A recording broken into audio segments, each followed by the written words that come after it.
right, this is CS50, and this is the end. All that remains here on out is really your final projects, and we cannot wait to see what you create. Today, what we thought we would do is take a bit of a look back, but also a look forward so that you know exactly where and what you can do beyond CS50 itself. But first, a word of thanks. We are, of course, here in the Loeb Drama Center with the American Repertory Theater, who have been our amazing hosts this whole semester. And truly, they have breathed new life, new lights, new animation, new sounds into CS50. And we are so grateful to have had such a privilege to work with the amazingly talented team here to indeed bring this whole stage to life and evolve it over the course of the semester. And then, of course, there's CS50's team. And though I'm the only one here on stage with everyone else spread quite far apart this semester, it would not be without CS50's team that we have the videos that we have, the technology that we have, and all of the visuals that supplement, hopefully, everything that you yourselves have been doing hands-on. So thank you truly to both teams for having made this semester all possible. These are, suffice it to say, among the more unusual and difficult times, and we hope whether you're watching this now live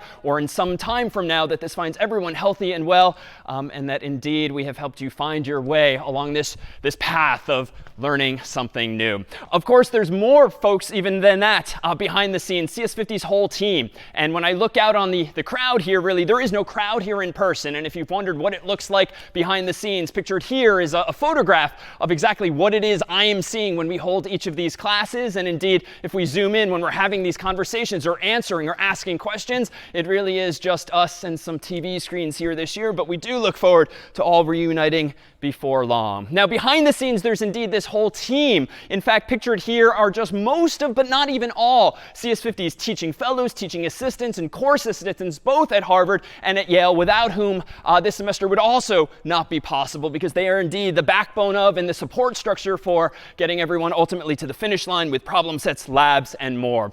But it's worth noting that we are all fallible, and indeed, I'm told it's fairly instructive when I do something completely wrong or get a little befuddled here on stage and can't quite figure out why my own code isn't working or can't quite answer a question off the top of my head. This all happens certainly to all of us. So even if you are feeling here toward the end of the semester that not everything quite clicked and you're still struggling sometimes to find that bug in your code, or you're still Googling or searching for some answer to some smaller technical problem, rest assured or take comfort in knowing that that is never really going to go away. And in fact, to reinforce that, besides all of the mistakes I here have made on stage, we thought we would share a little bit of a clip, some bloopers, if you will, from when the teaching staff some weeks ago prepared that passing of TCP/IP packets on video, which worked out wonderfully well, where folks were passing up, down, left, and right, the goal of which was to get 3 TCP/IP packets from the bottom right-hand corner of Zoom to the top left-hand corner of Zoom. But we thought we would give you a glimpse of what actually went on behind the scenes and just how many takes it took us to get even that demonstration right. I give you some of CS50's team. Nothing good? Buffering? OK.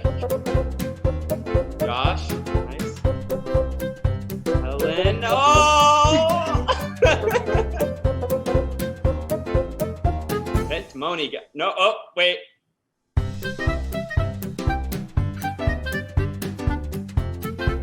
That was amazing, Josh. Sophie?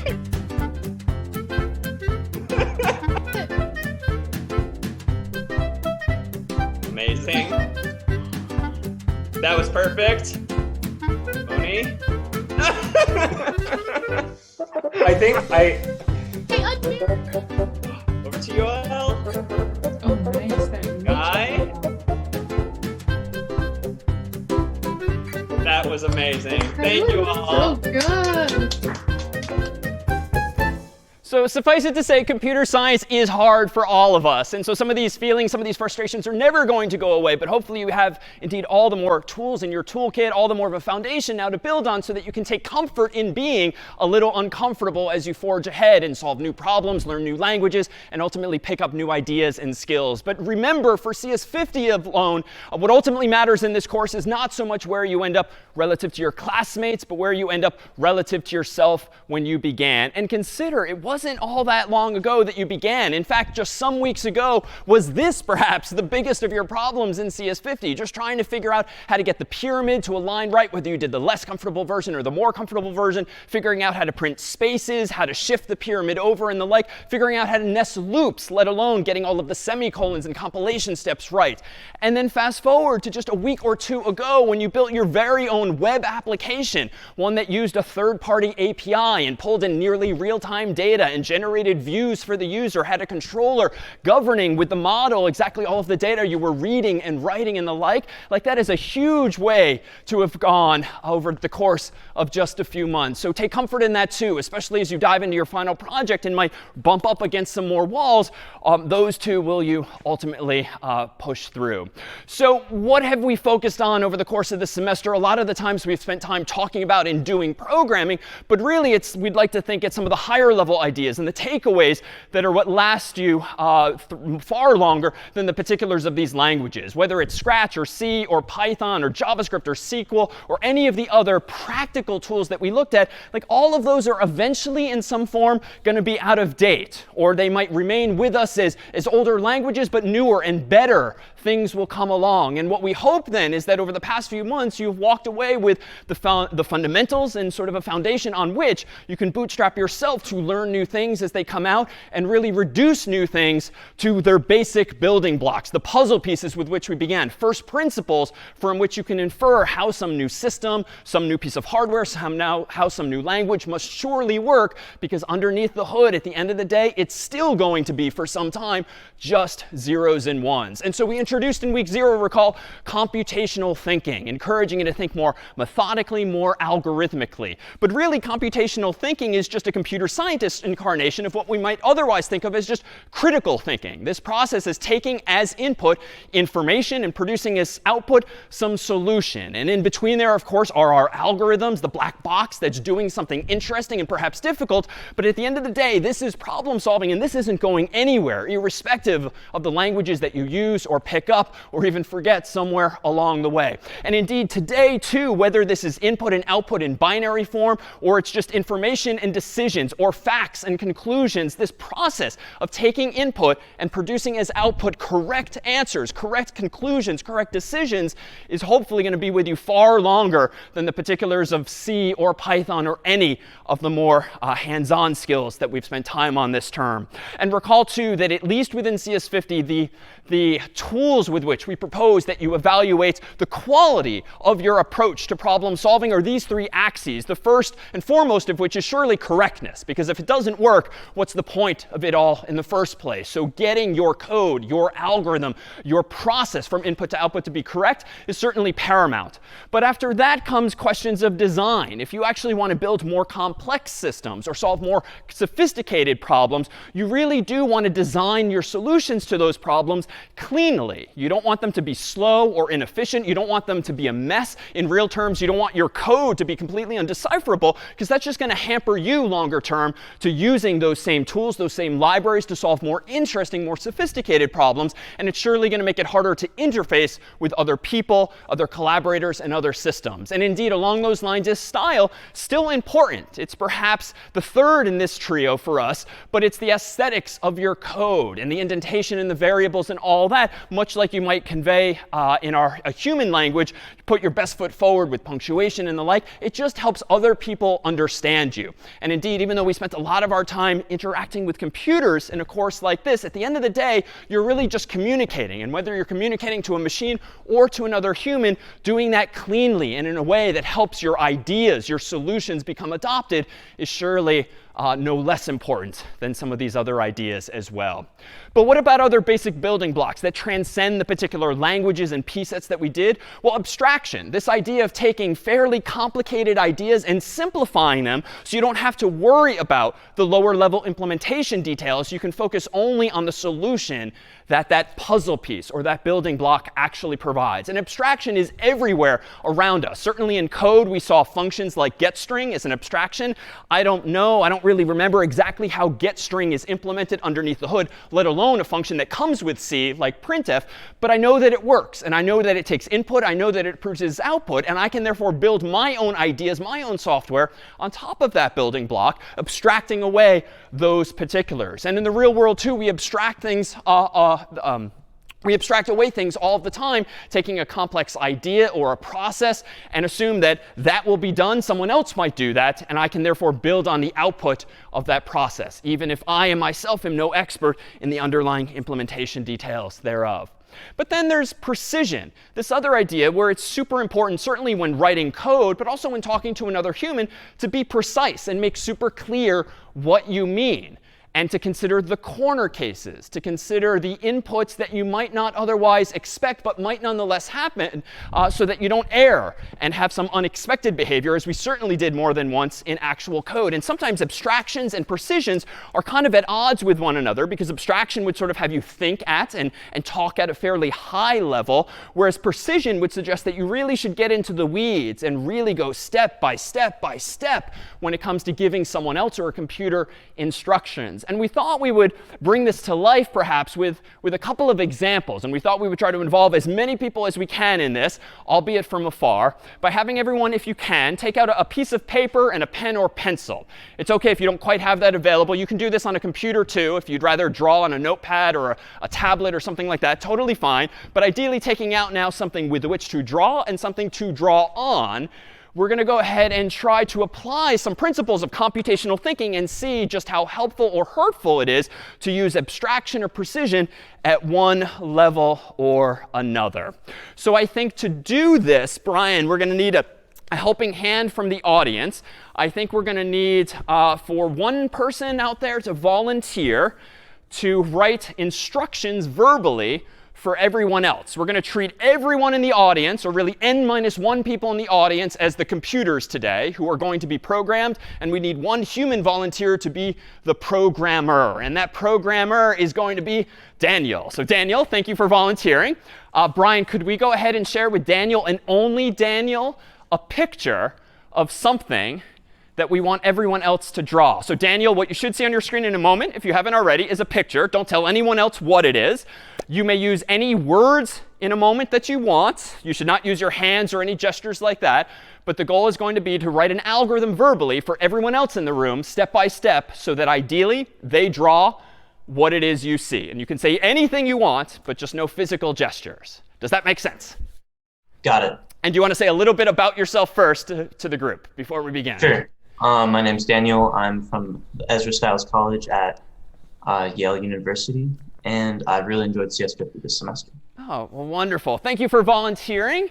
And let's go ahead and have everyone else with their paper and pencil or pen ready. Daniel, what should be the first thing everyone does? Step one. OK, so the first thing we're going to draw is a hexagon.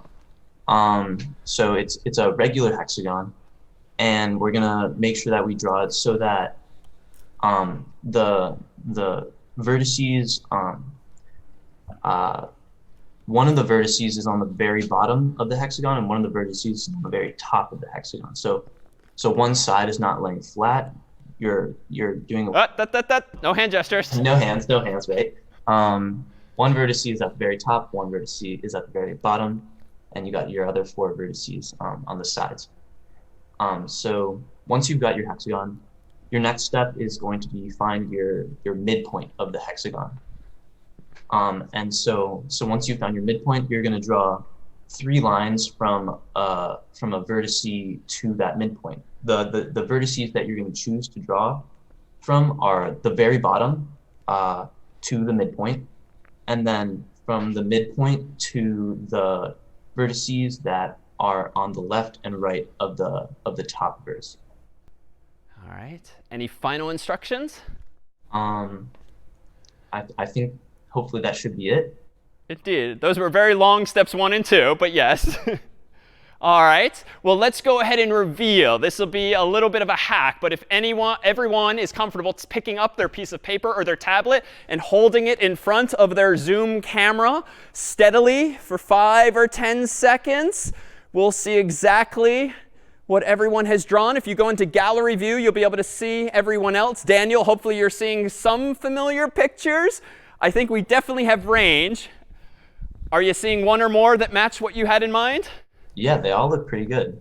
All right, so good. Let me go ahead then and share on my screen in just a moment what it is Daniel was describing. So what Brian had shared with Daniel in advance was this picture here, which I dare say is a cube. But indeed, it's composed of a hexagon and then the additional lines that Daniel described. And Daniel, I did happen to see, maybe on pages 2 and 3 of the Zoom window, there were definitely some that weren't quite cubes. What was going through your mind as to how you approached the algorithm that you provided? I wanted to, to me, like the first thing that went through my head was a cube, but I knew that there's like so many ways to draw a cube.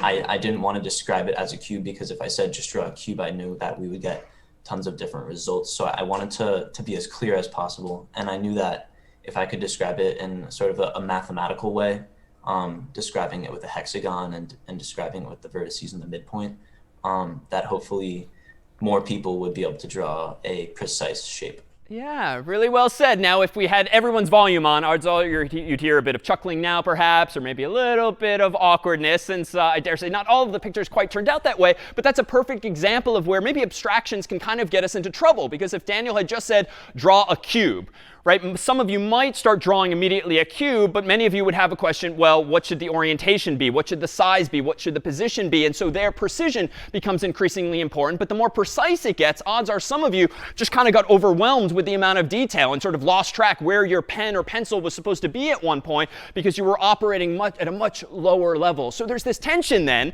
but I think we did get some of you to that finish line. Let's see if we can't now take the pressure off of all of you, and thank you to Daniel in particular. Let's see if we can't now have all of you collectively program me, if you will. So I'm going to go ahead and pull up my screen here where I have the ability to draw with my mouse and cursor on my screen here.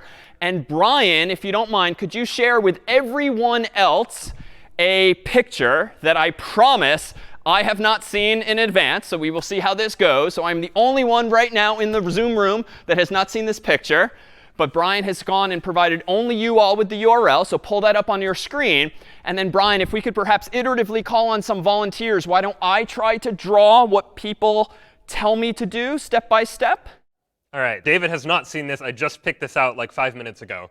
And you're all going to raise your hand if you want to give him like one instruction for what to do next. And let's start with George. So you're going to start by like drawing a circle near the top of the screen. OK, circle near the top of the screen. And let me make clear, I have no delete abilities on the computer. So once I commit, we're in. So drawing a circle near the top of the screen. OK, thank you, George. Brian, step 2. All right, let's go to Sophia next. Then in the very center of the screen, draw a black filled in circle, which is approximately like a tenth of the size of the circle at the top. OK, a black filled in circle, I heard. That's a tenth of the size. So I'm going to do something like this and then just kind of shade it in. All right. Thank you, Sophia. Step 3. Let's go to Santiago. You're going to draw another circle, but it's not actually going to be a circle. It's more of an ellipse. So it's going to be bigger than the first one. So it's going to be in the middle, and it's going to enclose that filled-in circle and leave some room in the bottom. OK, so it's an ellipse. It's bigger than the first circle, but it encloses the smaller one. All right, so I heard kind of this. OK. Step 4. Under that smaller ellipse, you're going to want to draw a bigger circle underneath it and act as if the circle is going through that ellipse, but don't actually show the lines going through the ellipse. So as we draw a bigger circle underneath, but without having the lines go through, it looks like it will kind of be going through the edge of it. OK, I'm a little worried here, but what I heard was like this, maybe. Step 5. All right, let's go to Sioho next. So in that kind of middle ellipse, like when kids act like they're an airplane and then like they make like airplane noise and they do that weird thing with their arms. So draw those kind of like arms and like that middle ellipse coming out of the big middle ellipse. In the middle ellipse, this lower one. The one outside of it. Oh, this big ellipse. Yeah, the one on the the outer bound. Yeah. All right, so I should draw some hands like a kid would have when okay. I'm not sure this is going to end well. All right, we need some more volunteers to help David finish this. Let's go to Gabrielle. Okay, try to draw a Try is the operative word. you draw a bigger ellipse at the very bottom that's bigger than both the top and middle one, but show no overlapping lines between the middle one and the one that you're drawing. Okay, so no overlapping lines. So I heard an even bigger ellipse. So like, oops, sorry, this. Okay. Good job. Thank you. Okay, good. Keep the positive reinforcement coming. Final couple steps. All right, Aika. One other step you would have to do is draw a small filled-in circle, slightly smaller than the one you already drew, right in the center of the first circle you drew, right at the top. Okay, right in the center of the first circle. Okay. And I think this is starting to take shape for me, and I regret some of my earlier decisions. Samoet, you want to provide an additional instruction? Another circle in between the last one you just drew and in between the edge of the circle. So to the left of that circle, you're going to draw another circle. To the left of this circle. Mm-hmm. Okay. And Ryan? Underneath, you're going to want to repeat the same process except draw a circle on the right side. Okay. Little loop. I think we got maybe one or two more steps left. Let's go back to Sophia. Underneath the filled-in circle that's in the middle ellipse, you want to draw 2 replicas of that circle below the original one in the middle ellipse. In the middle ellipse. So here, okay, I think I know what this is. And Jason, how about one last instruction? All right. Underneath, in the topmost circle, under the row of 3 circles, draw a wide V sort of shaped with 2 straight lines. A wide V with 2 straight lines. Okay, that part I think I nailed. Shall I switch over and reveal? So this is the URL I believe all of you were given. I have not visited it yet, but if I go and visit this now, hey, that's not all that bad. All right, I definitely took a detour part way through. But here's another example. Had you just started with draw a snowman as follows, like that might have helped orient me, truthfully, similar in spirit to Daniel's design, that would have given you a mental model of or given me a mental model of what it is I should have been drawing. So here too, like abstraction is hard and even precision is hard, and figuring out the right level of detail to operate at is kind of part of the process of problem solving. Though now that I look at it, that's actually not half bad. Like I definitely did the wrong thing over here, but very well done to all of our volunteers online. So remember these kinds of details when you're trying to explain some process to someone, when you're giving someone instructions, even if it's for something mundane in the real world, like going to run errands or pick up supplies at the market. Being precise is certainly important, but the more precision you provide,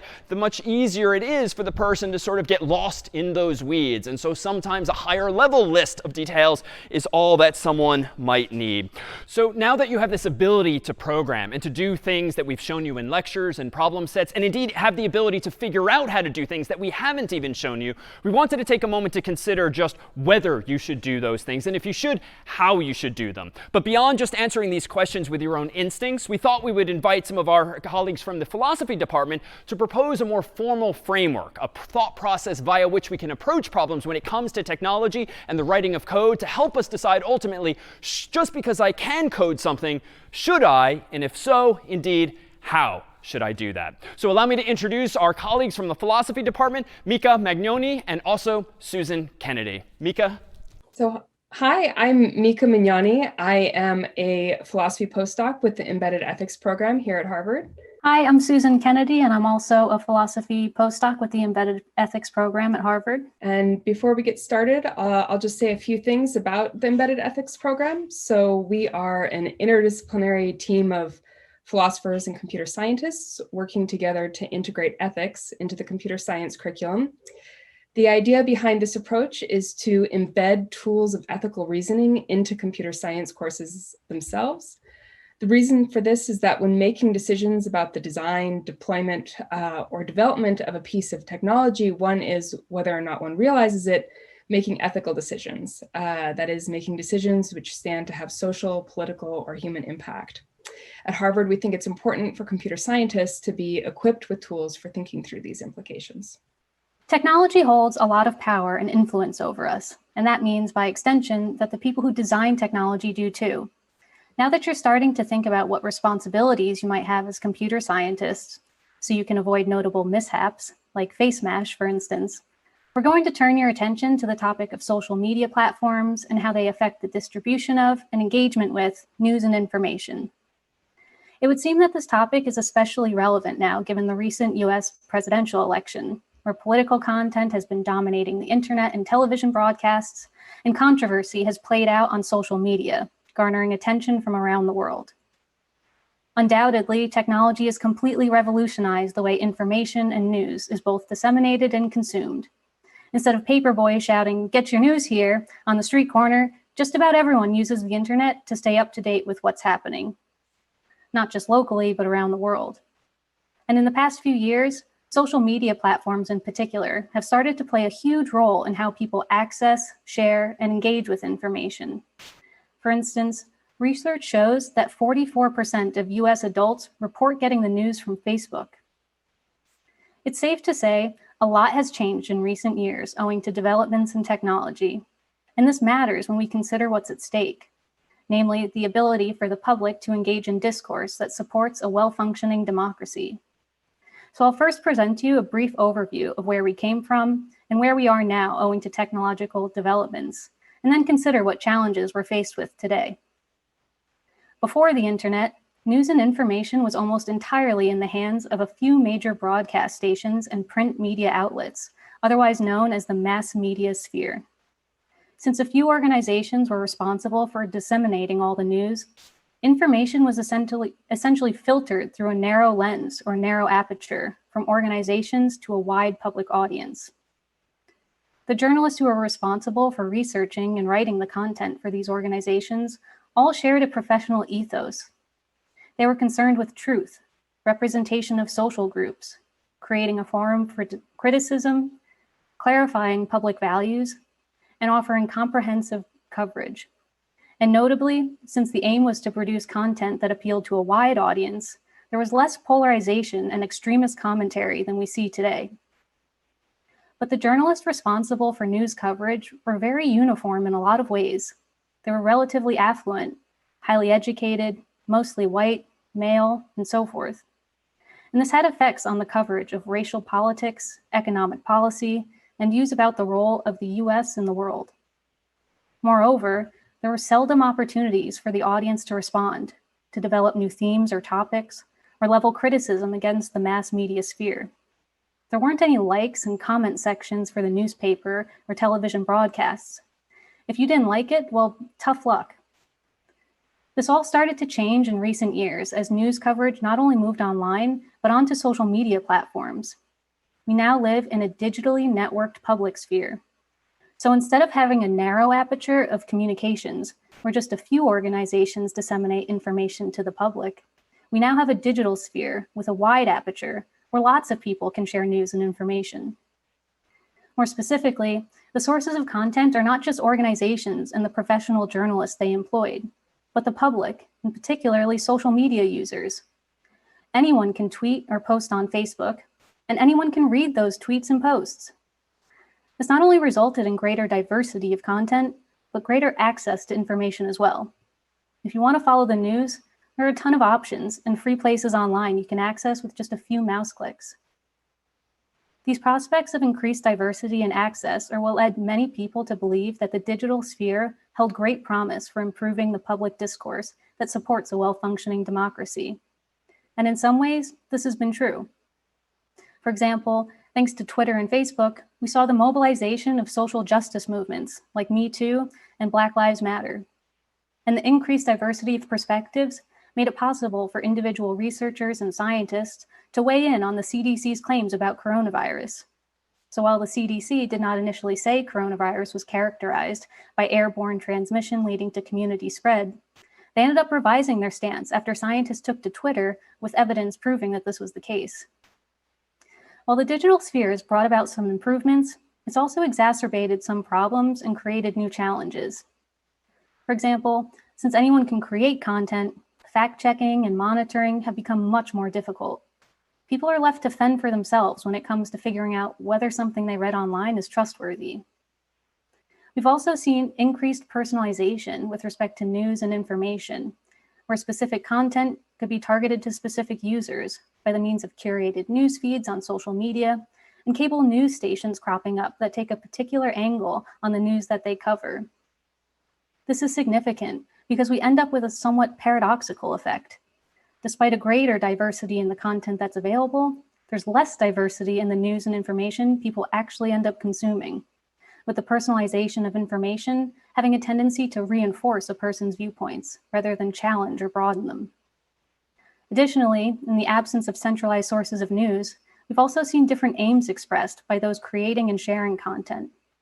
Some have bypassed a concern for truth in an effort to garner more views and likes with extremist content or fake news.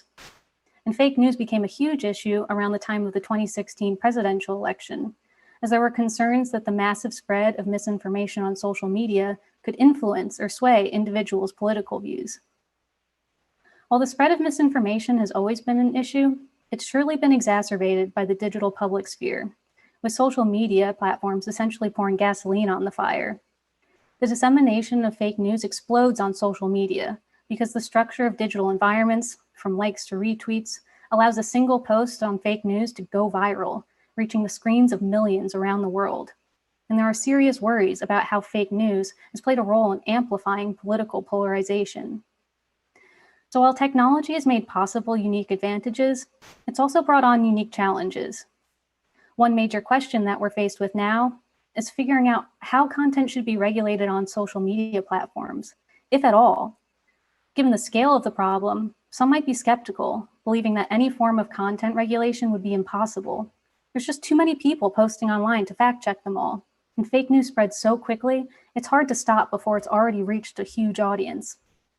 And there's also worries that attempts to regulate content could end up becoming a form of censorship that violates the right to freedom of speech. But some people are more optimistic about the possibilities of designing social media platforms in a way that promotes and preserves democracy.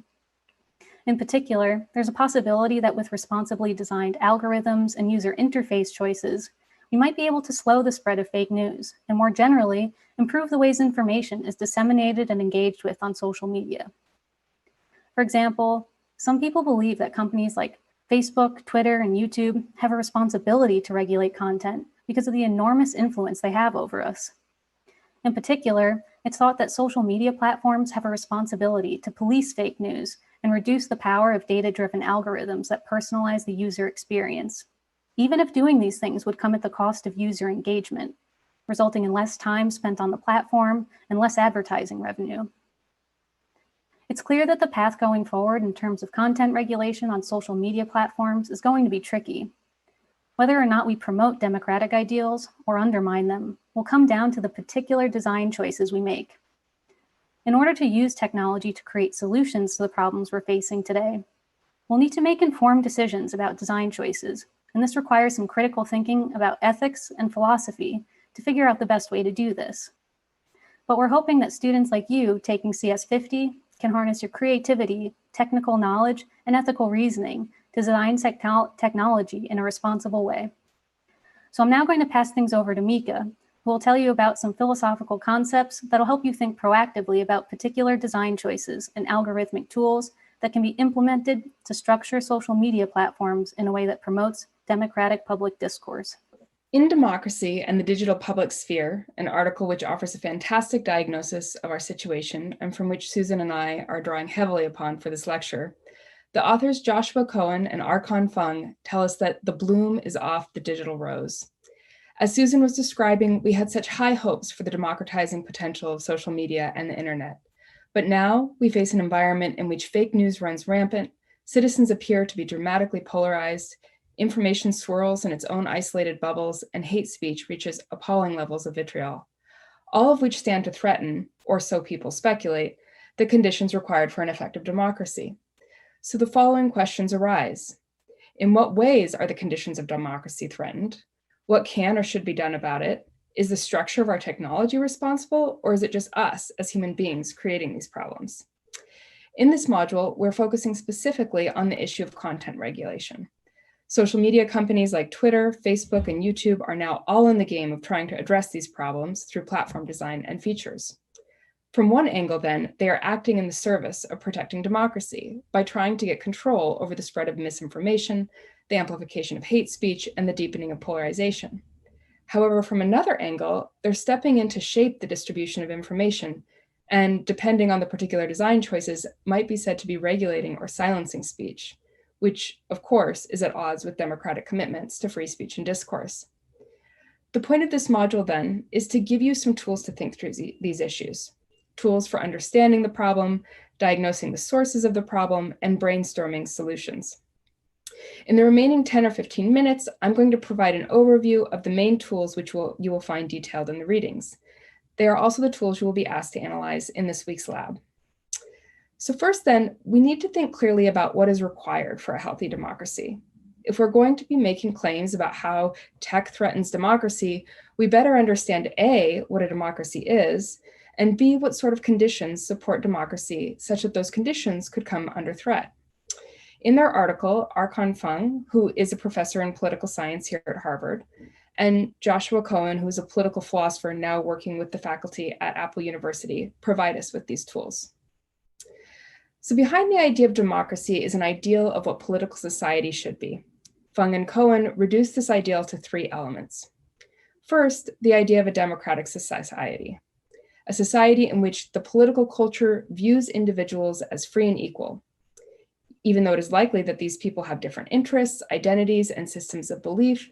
As citizens, they are committed to arriving at, through reflection and discourse, principles that will enable them to work together while respecting their freedom and equality. Second is the idea of a democratic political regime, which is characterized by regular elections, rights of participation, along with associative and expressive rights that make participation both informed and effective. Third, and lastly, is the idea of a deliberative democracy, according to which political discussion should appeal to reasons that are suitable for cooperation amongst free and equal persons. So in justifying a policy, you cannot appeal to, say, your own religion, given that others do not necessarily hold those same beliefs. You can appeal to the notion of, say, religious freedom, but not the particular beliefs contained within the religion itself. So democracy then is basically an ideal that we govern ourselves by collective decision-making that respects our freedom and equality. This decision-making consists not only of the formal procedures of voting, elections, and legislation, it is also informed by the informal public sphere. That is, citizens identifying problems and concerns, discussing and debating problems, expressing opinions, challenging viewpoints, and organizing around causes. This is an absolutely critical part of the democratic decision-making process. It is where we, as the public, form, test, disperse, exchange, challenge, and revise our views. The flow of information, along with user engagement on Facebook, YouTube, and Twitter, are all a part of this informal public sphere. In order that individuals can participate as free and equal citizens in this arena of public discourse, Cohen and Fung lay out a set of rights and opportunities that a well-functioning democracy will require. And these are the tools of analysis on offer. So first, rights. As citizens of a democracy, we have rights to basic liberties of expression and association. The right to expressive liberty is important not only for the freedom of the individual, so that he or she will not be censored, but also for democracy itself. It enables citizens to bring their ideas into conversation with one another and to criticize and hold accountable those who exercise power.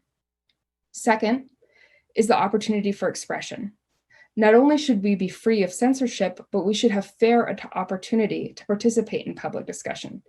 It shouldn't be the case that because someone is, say, wealthier or more powerful, that they have more opportunity to participate. Third is access. Each person should have good and equal access to quality and reliable information on public matters. That is, If we make the effort, we should be able to acquire this information. Effective participation in decision-making requires being informed. Fourth is diversity. Each person should have good and equal chances to hear a wide range of views. We need access to competing views in order to have a more informed and reasoned position. And lastly, number 5, communicative power. Citizens should have good and equal chances to explore interests and ideas in association with others, and through these associations to develop new concerns that might challenge the mainstream view. These rights and opportunities together provide critical conditions for enabling participation in public discussion. They might seem like a lot to keep track of initially, but if we're going to think through how social media threatens democracy, and more concretely how platform design might promote or hinder democracy, these are valuable tools. We can use, say, the access condition, the idea that we should all have access to reliable information, as a lens of analysis. Does our platform prevent certain groups or users from accessing reliable information? Or we can use the diversity condition, the idea that we should all have access to a plurality of conflicting views, as a lens of analysis. So, for example, we might ask ourselves, does our platform create a filter bubble in which individuals are no longer confronted with opposing views? In addition to understanding what conditions support democratic society, we also need to understand the purported problems before we can propose effective interventions. Consider fake news. Why are people so gullible when it comes to fake news? Why do they often repost without proper critical assessment? Regina Rini, in the reading, proposes that in order to understand the phenomenon of fake news, we should think about it as a form of testimony. When another person shares information with you, you typically take it to be true. This is because of the norms governing our practice of testimony. When you assert something, passing it on to others, you typically take responsibility for its truth. It is assumed that you have either acquired evidence for it yourself, or if you've received this information from a source that you deem reliable. Most of our knowledge about the world comes through this practice. We could not possibly acquire evidence for all the beliefs we hold, so we often have to rely on sources we deem and hope to be credible.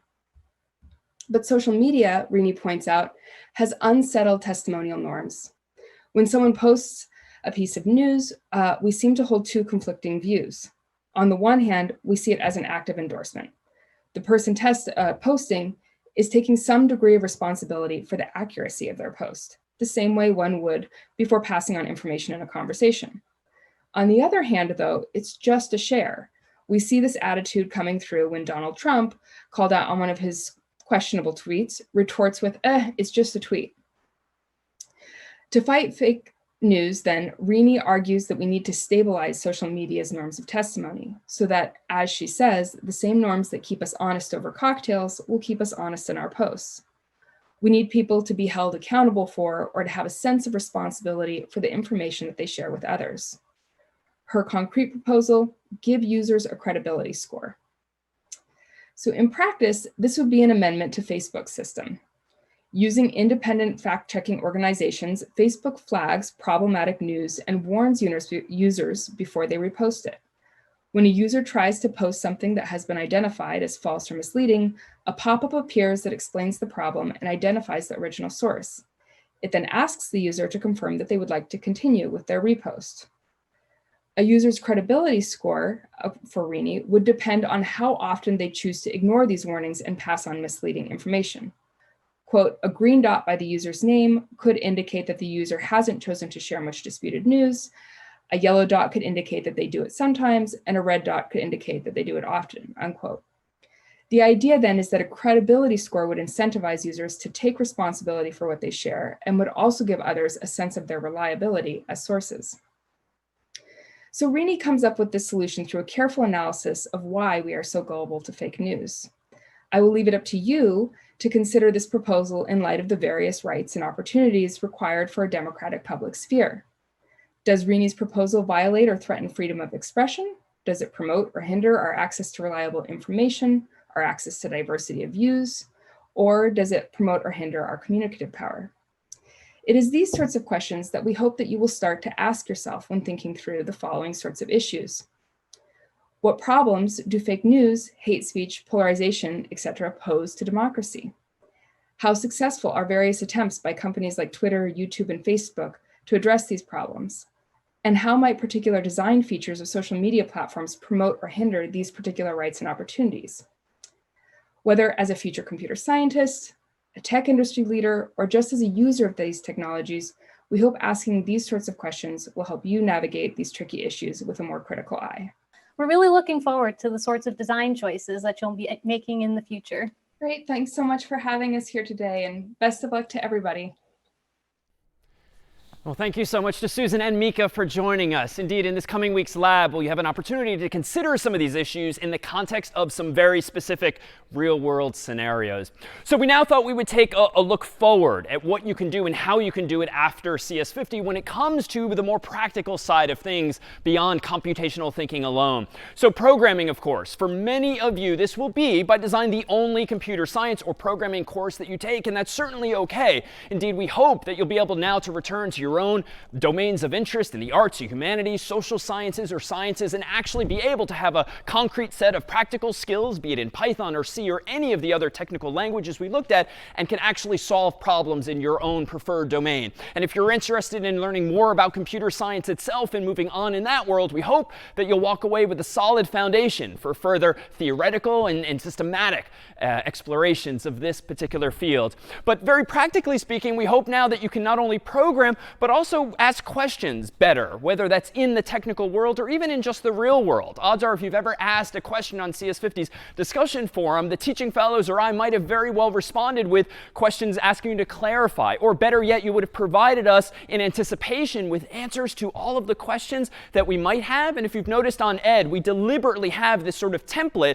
via which you're coaxed to answer, well, what are the symptoms that you are seeing? What's the error message that you're struggling with? What steps have you tried to resolve the problem? Because if you imagine in the real world, even just reaching out to some random company's customer service line, those are exactly the kinds of questions that someone else is going to have to ask you to better understand a problem from your own perspective. And so we would encourage you to think about, as you emerge from CS50 itself, just how to ask better questions of people. If you've got more information than they, how can you succinctly but correctly convey that information to them so that they can help you more efficiently? But also finding answers. Like, we absolutely understand that many of CS50's weeks, all of CS50's weeks maybe, have been quite the frustration, because you quite often feel like, well, we didn't cover that in lecture, or I didn't see that in section. And I see some noddings of the head, so this seems to be the case.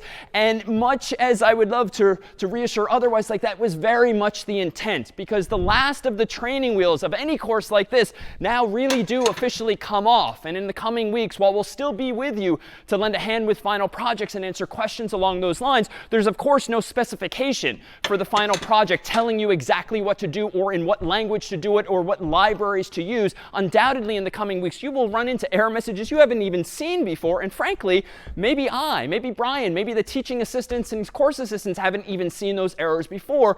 But the goal, of course, is to get you over those hurdles in a way that you can figure out how to do those things on your own. And so when it comes to just using the internet, be it Google or Stack Overflow, or interacting with other humans, just finding answers when it comes to the world of programming, or really just the world of problem solving more generally, like, we hope that is actually a lasting skill. And we hope that you've been able to do that with, admittedly, frustration, but with the safety net of the course underneath you all these months. But here on out, we hope you'll be more comfortable again being uncomfortable as you figure out new things. And part of that is just reading documentation. And here too, this is a frustration that may very well never go away. Like, some documentation out there for certain languages or libraries just isn't good. It was written by people that just don't think like you or I do, don't think with the same form of empathy as you might hope. And therefore, it's written at a very low level of technical detail, and they don't just tell you what does the function do. Or conversely, it's written at such a high level that, my God, you have to start looking at the source code of the library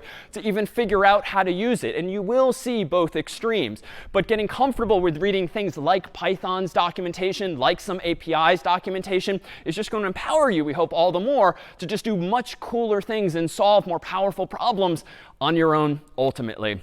And then lastly, and this is perhaps the biggest one, teaching you how to teach yourself new languages. Like, there is a reason we didn't spend that much time on Python, and we spent even less time on JavaScript, and about an equal amount of time on SQL. We spent a number of weeks on C, not because C is more important than any of those languages, but because along the way, many of you, most of you, were just learning programming itself. And even as the languages changed and evolved as the course went on, the ideas didn't go away. There were still functions and conditions and loops and even events by terms and again. And so we hope that you walk away from a class like this not thinking that, oh, I learned how to program in C, or oh, I learned how to program in Python, because none of us have been experts at those things yet, but you certainly are now more expert at just being a programmer and figuring out what holes you need to fill in your knowledge, what gaps you need to fill in order to figure out, oh, what is the syntax for this same approach in this language as I've already seen in another. And that's indeed why we compared so many of these languages side by side to just reinforce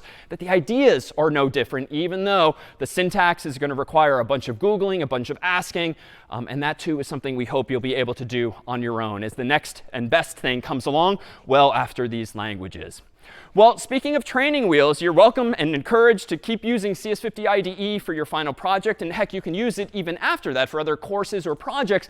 But at the end of the day, this too is probably a training wheel that you should take off for yourself. The IDE is designed to be representative of a real-world programming environment, but we definitely did a lot of things for you. We installed all the libraries you might need over the course of the semester for you. We've got these nice commands that end in the number 50. Like, those don't tend to exist in the real world. When you're at your first job or you're going back to your own department and solving some problem in code, there's not going to be a help 50 longer term. And so what we thought we would do, too, is spend just a few minutes giving you a sense of what are some of the more industry standard tools that you should consider using, playing with, perhaps over break or in the months to come, so that you know exactly how to do the same kinds of things you did this term, but on your own Mac or PC or some other device. So for instance, if you would like to install a set of command line tools on your Mac or PC, turns out some of them are already there. Indeed, I mentioned at one point that Mac OS has under its applications folder, utilities terminal, a terminal window, and Windows has an analog as well.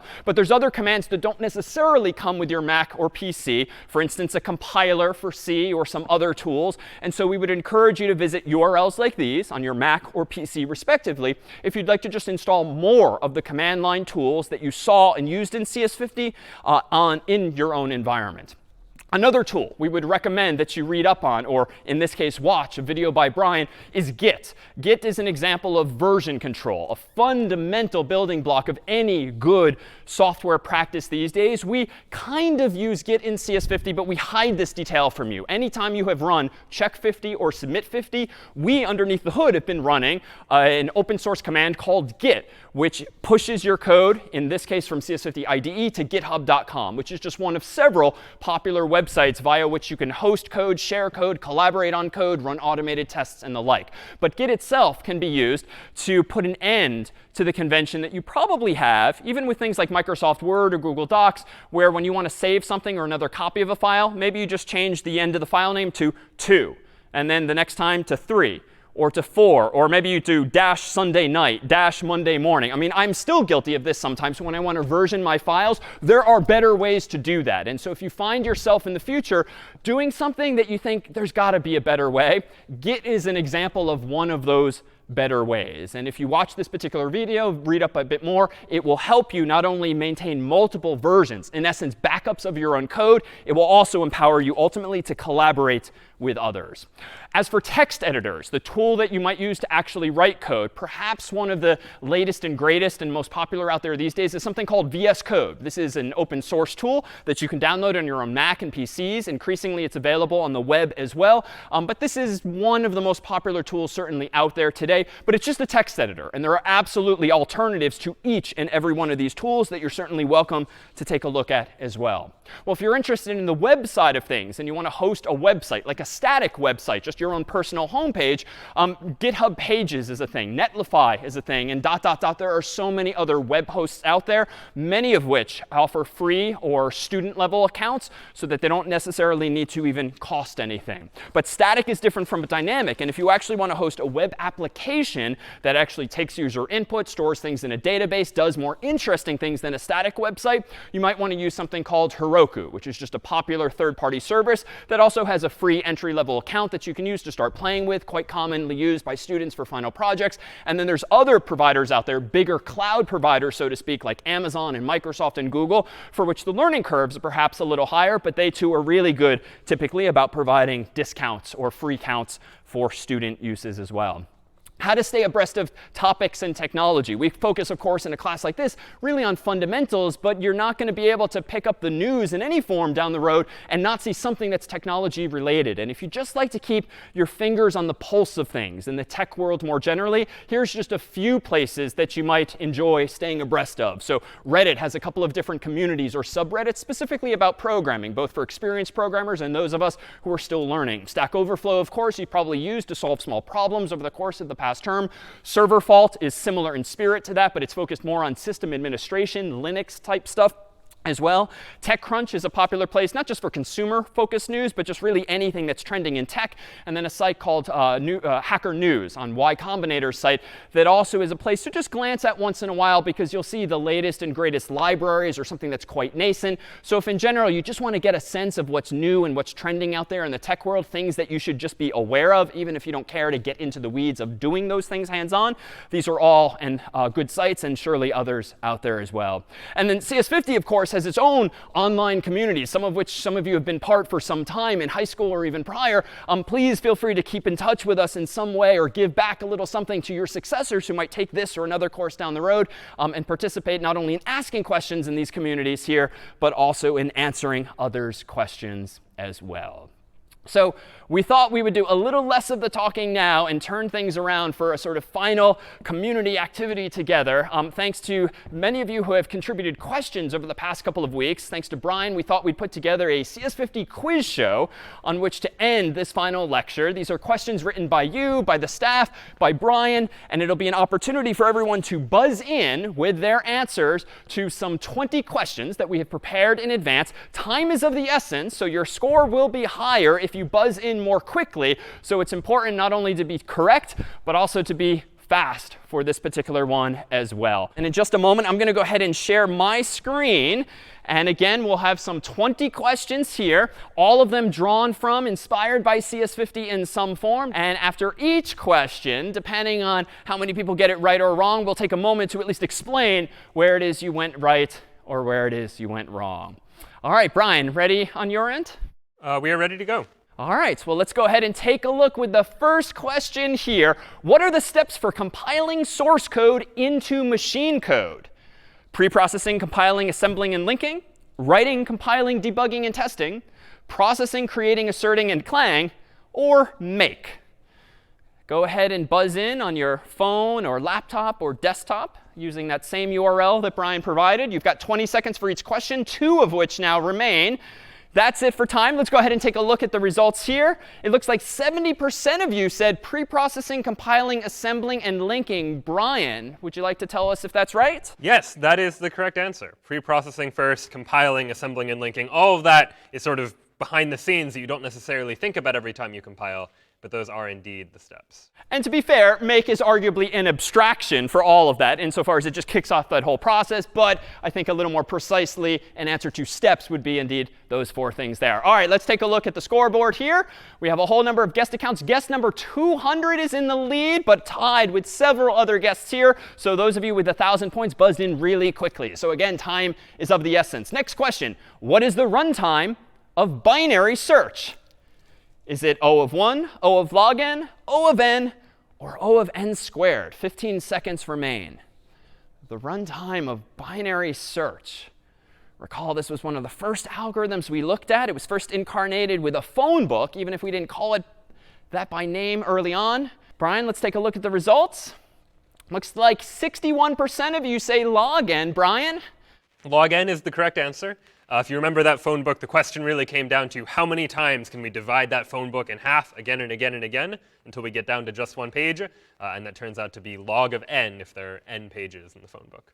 Indeed, and sort of pro tip moving forward in life, anytime you see something happening in half and half and half and half, odds are there's going to be an algorithm involved somewhere in the analysis thereof. All right, next leaderboard here. Guess 200 slipped down a little bit, but we have a whole bunch of people tied in first place for 2,000 points now. Next question.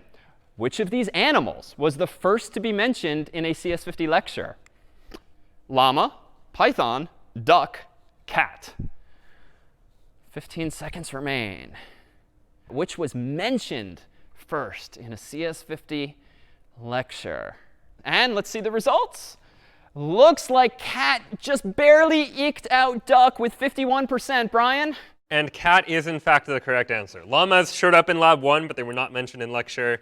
The duck didn't show up until a little bit later when we talked about debugging. And Python was briefly mentioned at the end of the lecture, but it was after we introduced ourselves to Scratch. And the main character in Scratch is, of course, the cat. All right, we're probably going to see a bit of spread here soon. We have a whole bunch of people with 3,000, though, but the names are starting to vary. Let's move on to the next question. Every time you malloc memory, you must also be sure to realloc, return, free, or exit. Every time you malloc memory, you should also be sure to realloc, return, free, or exit. Recall that malloc was the source of a lot of segmentation faults mid-semester. The responses now are 78% said free. Brian, do you concur? And they are all correct. Whenever you malloc memory, ask the computer for some memory dynamically. When you're done with it, you should give it back to the computer by calling free. Indeed. And Brian, as a teachable moment, why is it that we never had to call free for getString, which we now know underneath the hood is using something like malloc to allocate memory? So getString was a function in CS50's library, and CS50's library takes care of that memory management process for you, so you didn't have to worry about freeing all of that memory yourself. Indeed. But anytime you call malloc, you must call free. All right, the leaderboard here looks like we have guess 600 still in the lead with 4,000. Next question. What is a race condition? When conditions are nice out for racing? When two things happen at the same time and produce an unexpected result? When a line of code is executed too quickly? When a line of code is executed too slowly? What is a race condition? Things just escalated quickly, but you'll recall this came up in the context of SQL and databases, 0 seconds. Let's see, 85% said when two things happen at the same time and produce an unexpected result. Brian? That is the correct answer. I appreciate that at least 1% of people said when conditions outside are nice for racing. But in the context of computer science, at least, when two things happen at the same time and could produce an unexpected result, that is what we would refer to as a race condition. Indeed. Recall that's how Brian and I ended up with too much milk in the refrigerator, because we both inspected the state of that variable at essentially the same time. All right, the leaderboard here. Now we have a whole bunch of people with 5,000 points. Let's move on. Does zooming in on a photo let you enhance it to generate more detail? Yes, just like in CSI. No, a photo only has a certain amount of detail. Does zooming in on a photo let you enhance it to generate more detail? And I will admit, I was watching some show recently and thought of you all when they literally said enhance. All right, 0 seconds. Looks like 93% of you said no, a photo only has a certain amount of detail. 7% of you said yes, just like in CSI. Brian, can you help us reconcile the two? The 93% in this case are correct. Photo only has a certain number of pixels, and if you keep zooming in on one pixel, you're not going to be able to generate additional detail that wasn't there before. And to be fair, that's kind of sort of changing, or at least the answer is getting a little harder nowadays with machine learning or artificial intelligence, where algorithms sort of figure out what level of detail could or should be there. But that really is just statistical inference. That is not actually recovering information that was ever stored on the camera or some other device. All right, the leaderboard now is at 6,000 points with these folks tied. Which of the following is not a characteristic of a good hash function? Deterministic output, randomness, uniform distribution, efficiency. Things just got real again. Which of the following is not a characteristic of a good hash function? Recall we used hash functions in the context of hash tables when talking about data structures. All right, 1 second. The answers are more spread this time. 62% don't like randomness. Brian, should they? And that is the correct answer. Randomness is not a characteristic of a good hash function. You want your hash function to always give you the same output given the same input. That way you can rely on whatever the output of it is. If it's random, it's going to be hard to use. Indeed. Consider a spell checker that randomly says yes or no. This is a word, probably not a property you want. All right, the leaderboard now, we're eking our way up to 7,000 points, but finally starting to see some spread. So a few of you haven't been quite quick or correct enough. Next question. What does FIFO stand for? F-I-F-O. Is it a common dog's name? Your credit score? First in, first out? Function input, file output? What does FIFO stand for? I'll be curious to see the spread here. Let's see. 80% of you said first in, first out. Brian? That is correct. And that was what we were using to describe what might be called like a queue, where the first thing in the queue is the first thing that comes out of the queue. So it obeys that FIFO ordering. Indeed. Let's see the leaderboard here. All right, we have some 8,000s, but more in the 7,000 range. Next up is a more colorful question. Which of the following would represent pink using RGB values? And I'll let you read these on your own. And surely there's some Googling happening behind the scenes now. But that's OK. In fact, Google's pretty smart. If you type in a hexadecimal code, it might even show you a little color wheel or swatch. All right, let's take a look at the results. Looks like 55% of you said FFD0E0. Brian? And that is correct. So those RGB values are like 6 different values where each 2 correspond to one color. 2 for red, 2 for green, 2 for blue. Those all in hexadecimal. And pink would be a lot of each of them because it's very close to white, which is like all red, all green, and all blue. But it's more red than it is green and blue. And so that one, FFD0E0, is a lot of red, a little bit less green, and a little bit less blue. Indeed. All right, let's see where we're at here. We're now up to interesting. No one has a perfect score anymore, but Guess 200 is still in the lead with just shy of 9,000 points. In C, which of the following lines of code allocates enough memory for a copy of the string S? I'll let you read these. In C, which of the following lines of code allocates enough memory for a copy of the string S? Bunch of viable choices here, it would seem. And time, let's take a look at the results. Looks like 46% said malloc of size S, but Brian, 33% said malloc of Sterling of S plus 1. Who is right? And in this case, the minority, the 33%, are correct here. Malloc, remember, takes as its argument the number of bytes of memory that you want to allocate. And if you have a string and you want to figure out how many bytes you need, first thing you need to know is figure out how long is that string. Sterling will tell you how many characters are in that string. But you do need one additional byte because at the end of every string, we have that null terminating character, and we need 1 byte of memory for that. So strlen of S will give you the length of the string plus 1. That's how many bytes you need for memory.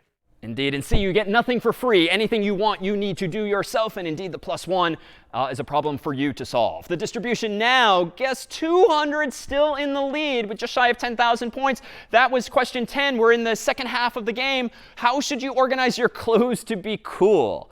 This is number 11. Stack, queue, dictionary, binary tree. How should you organize your clothes to be cool? You might recall Jack and Lou, who taught us this one. 2 seconds remain. And looks like 48% said Q, Brian. And that is correct. So from that video with Jack and Lou, there were different ways of organizing the clothes. But the conclusion of that video was you want to put your clothes in a queue so that after you're done with one, you put it at the end of the queue and you use something else before you go back to the one you already wore. Indeed. All right, and the leaderboard now looks like Guess 10 broke 10,000, but so did a bunch of other people. Next question. What is a segmentation fault? When a computer runs out of memory, when a program tries to read an empty file, when a program tries to access memory that it shouldn't, when an earthquake happens. Looks like a lot of these could be pretty close. 2 seconds. And let's see. Looks like 80% said when a program tries to access memory that it shouldn't. Brian? That is the correct answer. Segmentation fault can happen if you're trying to touch memory that you're not supposed to have access to inside of a program. And for the 13% of people who said when a computer runs out of memory, why is that not quite the answer here? So the computer could run out of memory, where when you call malloc, malloc might return null because there's no available memory to allocate. But as long as you check for that, and we try and encourage you whenever you're mallocing memory to check to see if that the value you get back is null, that can help you to avoid those types of errors. So let's take a look at the board now. 11,000 something for Guess 200. Let's now proceed with this question. Which of the following types of overflow can result from recursion without a base case? Heap overflow, integer overflow, stack overflow, buffer overflow. And all forms of overflow indeed came up. One of them is also, of course, the name of a popular website, but all of these are actual things. But which is correct? All right, let's see the results.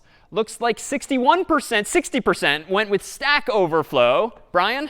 And that is correct. Every time you call a function, you end up getting a little bit of memory on the stack for that function. And if you keep calling that function recursively over and over and never stop, because there's no base case, then you can run out of stack space, and we call that a stack overflow. Indeed. All right, let's see the leaderboard now. Guess 200 still the one to beat, but guess 216 is not too far behind. Next question. In the town of 50ville, what were the names of the 3 people who witnessed the rubber duck robbery? I'll let you read these. In the town of 50ville, what were the names of the 3 people who witnessed the rubber duck robbery? A new problem this year. Recall that he disappeared altogether from the IDE for that week. All right, let's see the results. Brian, this one is close. 33% said Ruth, Eugene, and Raymond. And Ruth, Eugene, and Raymond is correct. We've got more responses than any of the others. It was tricky. But yeah, that's the correct answer. There wasn't a whole lot of reason behind the names. I put a lot of thought into the story itself, but not a lot of thought to the names. Those were kind of just randomly selected. But those were the names of the witnesses. Indeed. And the leaderboard now, we still have guess 200 is the one to beat. This is question 15, so we are nearing the end. Still a chance to pull ahead. Which of these command line programs checks your code for memory leaks? Valgrind, Clang, Makedir, Make. Notice that none of these have 50 on it, which means these are all real-world commands that you would continue to see on your own Mac or PC or some future Linux system. And let's see the results. Here we have Valgrind, a clear winner, 78%. Brian? And that's the correct answer. That's the program you can use in order to check your program to see if you have any memory leaks, to see if you're touching memory you shouldn't, if you're forgetting to free something. Valgrind is useful for all of that. And if I may, I feel like 5% of you are just messing with us now, hopefully, but we shall see. All right, last 5 questions to go. After taking a look at the leaderboard now, guess 200 still up at the top. Which of the following exists in C but not Python? Boolean expressions, do-while loops, recursive functions, floating point numbers. Which of the following exists in C but not Python? An interesting comparison between 2 languages that goes beyond syntax. All right, time's up. Let's take a look. Looks like 68% went with do-while loops. Brian? That is correct. Python has for loops. Python has while loops. But it doesn't have do-while loops in the same way that C does. You'd have to find some other way of trying to achieve that same kind of logical idea. Indeed. And Brian, what was the approach that we took when we tried to recreate that some weeks ago? Yeah, so one approach to it is having an infinite loop, while true, that will just always repeat. And then when you reach a point where you can exit the loop, you can use the command break to get out of the loop and move on to the rest of the program. Indeed. All right, let's take a look at the board. Guess 200, still now at 15,938, but still a few close folks behind. What HTTP request method should you use when sending private information like a password? Get, post, select, or text? Which HTTP request method should you use when sending private information like a password? Take a look at the results. All right, and the distribution is, a lot of people said post, Brian, 74%. And they are correct. Yeah, if it was a GET request, then you would end up with sensitive information inside the URL that might show up in your browsing history, for example.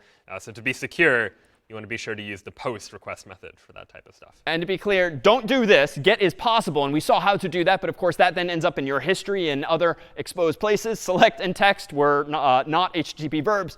So POST is indeed spot on. All right, only 3 questions remain. Guess 200 is still the one to beat, followed by guess 216. What data structure allows for constant time lookup for words in a dictionary? A linked list, a binary search tree, an array, or a trie? Recall that a dictionary was an abstract data type insofar as you could implement it in different ways. But to get constant time lookup, you might want to use one of these over the others. Let's see the results.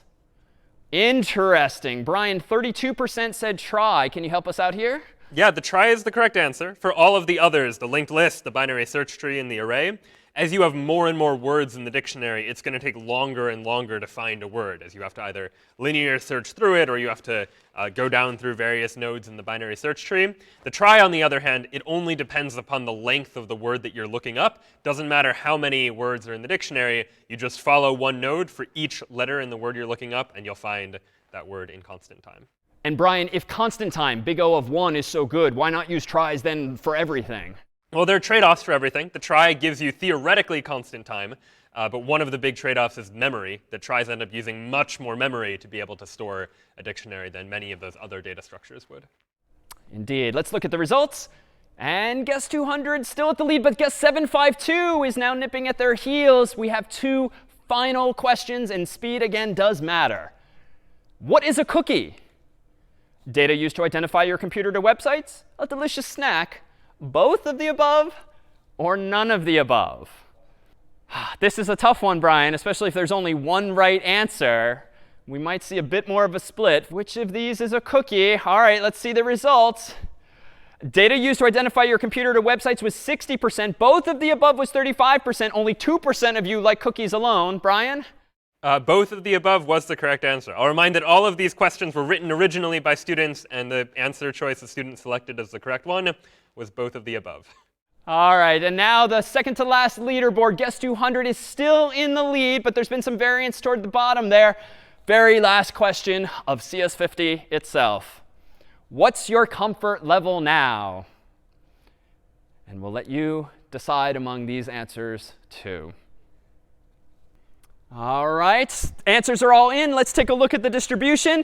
Looks like 43% of you said you're among those more comfortable. 24% of you went with the second. 19%, very fascinating distribution from top to bottom. But the point is that you are all indeed now officially inducted into those more comfortable. Thank you so much for joining us in CS50. We cannot wait to see your final projects. This then is the end, and this was CS50.